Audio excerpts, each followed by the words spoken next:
Alors bonjour à tous, bienvenue dans cette nouvelle 308 GTI. Alors tout d'abord, super bien assis, bon volant, super position, tout a l'air nickel. Beau pédalier, des petits patchs caoutchouc sur le pédalier pour donner de l'adhérence. Levier qui tombe nickel, bon on va voir. Alors l'auto 270 chevaux, donc le 1,6 litre turbo, 270 chevaux, 33 mètres kg de couple et 1200 kg seulement, j'allais dire. C'est pas très lourd maintenant pour les nouvelles sportives, mais c'est bien.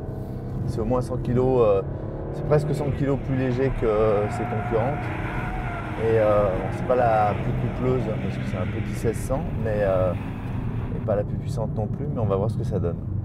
Donc autobloquant torsette, donc le summum, et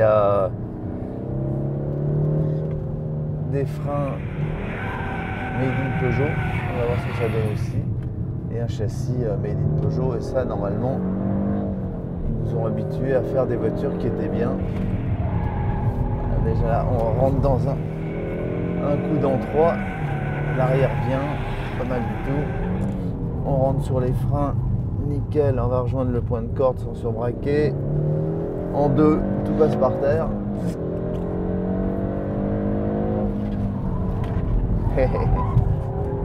Ah, le châssis c'est efficace. Hein.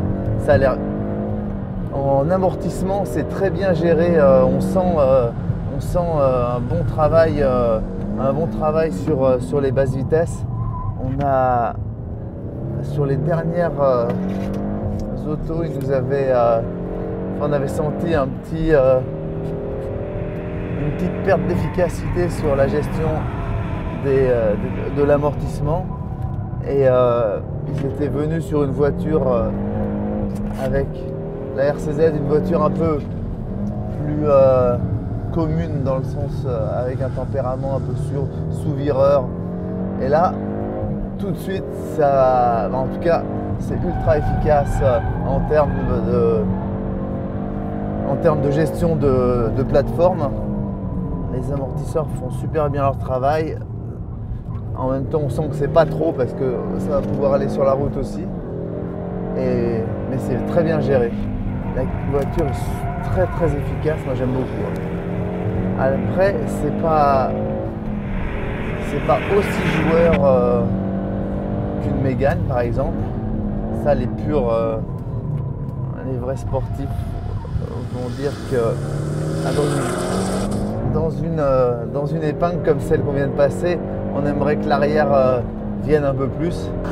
Par contre, ça a l'air d'aller vite. Et surtout, là, j'ai de l'angle de volant, je mets tout par terre. C'est vraiment bien. La boîte est nickel. C'est super auto.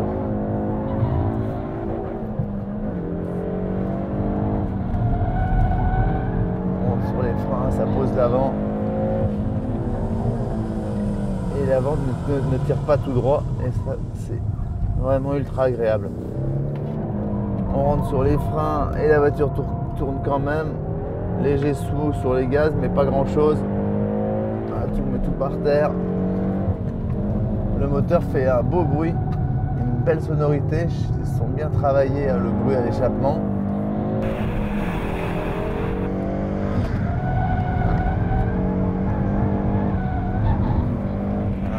Alors, moi j'ai un